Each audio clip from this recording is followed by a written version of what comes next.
So a California boy comes to Texas at age... I was 11. 11. That's got to be quite a shock, huh? What do you make of all this Texas business? It was sort of weird at first just because I came during the summer. It became during like record-breaking temperatures, like we were moving in at 112 degrees. So What do you think of that? It was different than California, I guess, as far as weather. Do you think you're picking up a Texas accent? A little, not really though. Not a lot. Maybe by the time you graduate high school, you'll sound like a real Texan. Yeah, probably. Yeah. We have a National Junior Honor Society I'm doing. I'm also robotics, UIL. I have obviously a big commitment on youth and government, but I had a baseball commitment at my church too that I would do like every Sunday. We do a service project called Deviate that I do, and I've done a couple mission projects with my church. We did one to New Mexico. I've done a couple up at like near Sky Ranch. I am in my drama program at school, so just recently we had a recent play that was a high school non-musical. So I leaded in that play as a male role, and that was a really fun play. It was about over a 2-month process. I'm starting to somewhat work my way up. I'm doing advanced drama next year, and I think I'm looking forward to this. What's it like to be the star of the show? It's good and bad. Sometimes, like some rehearsals I'd sort of wish I wasn't the lead because it looked pretty bad. But then, after the show, it's sort of fun to be the lead if it all goes well. Bad, they remember you as being the bad one, then if you're good. So sometimes it's a bit of pressure, but I think I did all right. You like to stay busy? At times, sometimes it's fun to. Sometimes I get bored. Sometimes when I'm at home and I think, oh, why am I not doing anything? But then when I'm doing something, I sometimes wish I could just not be doing anything. So I got you. Like I don't have like specific heroes. I have some cool people that I've like looked up throughout that just of history and stuff, just out of common interest and stuff. Like I've been reading some biographies on Ronald Reagan, and he seems sort of interesting, so I just wanted to know, because I was obviously near something around his time when he was president.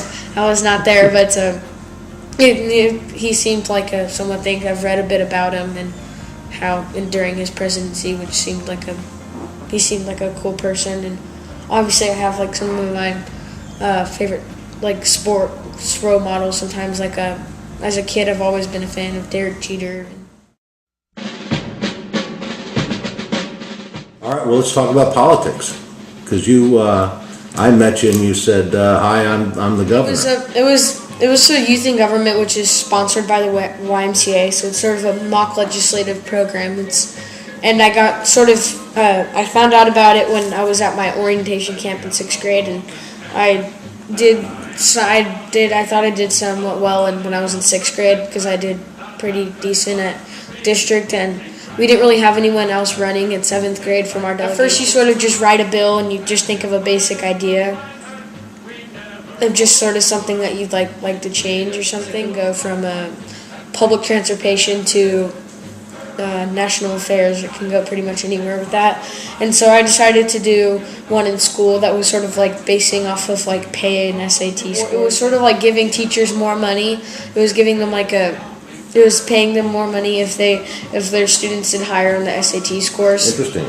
So that was just an idea that came up in the 6th grade, and I actually got first when I went to district, and so I was sort of hyped up about that, and then I did pretty well at state also when I went, and so then in the 7th grade year I decided I was going to run for governor. So I ran unopposed at district, and I got distinguished delegate again, and then when I went to state, I had 2 other people running against me.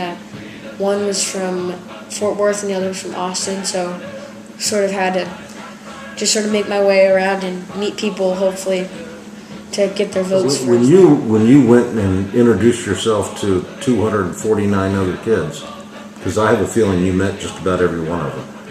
What's your speech? Give me the 30-second Riley speech. Well, I would sort of just go up to him and say, like, "Hi, I'm Riley Milliken," and I would just sort of describe to him and tell him I was running for governor, and ask them like what delegation they were from. So I was just trying to like introduce myself, ask them how their conference was, how the conference was so far. Talk to them like, hey, what house are you in? Pretty much just have a basic conversation. Just come across as like friendly, not get anything too much. Because normally, if they have a question or like they're on the edge about who they're gonna vote for, sometimes they'll normally ask me a question about like, hey, what do you think about this? I was saying more things like I would try to increase the program and get the word out there, sort of like even just doing an interview like this. And I've been trying to like contact political figures to just grow the program by itself, and just like I've tried to get scholarships for more kids, because they have a lot of kids sometimes who can't go because it's not the cheapest thing in the world. And with yes, I did win the election. I'm technically not in until the beginning of next school year, but for now I'm just trying to get things, because obviously I want to do stuff during the summer, because when the school year starts it's pretty much too late to get a bunch of new schools and kids on board. You go to Austin again as the sitting governor? When I go there at Austin, I'm not really going to be participating anymore. I'll be doing all my things, like for example, when they're on the House floor, I have to sign or veto bills, which will be a fun experience. And I'll have my cabinet, so it's pretty much the real experience when I go there. I won't be debating anymore, so it'll be a bit of a difference. She's the sweetest little rosebud that Texas ever knew. Her eyes are bright. How long were you in Austin? 3 days. 3 days. Wow, it's quite a commitment. Yes, it's. Do you earn the money to go, or your parents front it for you? No, my parents front it for me. But you're going to work it off, right? Mm-hmm. I got my chores and other yard work I have to do. Good for you. They find a way to make me pay for somewhat for everything I do. That's great. If you think you have a story to tell, send me an email. But I have to tell you up front, it better be good. In the quiet sun.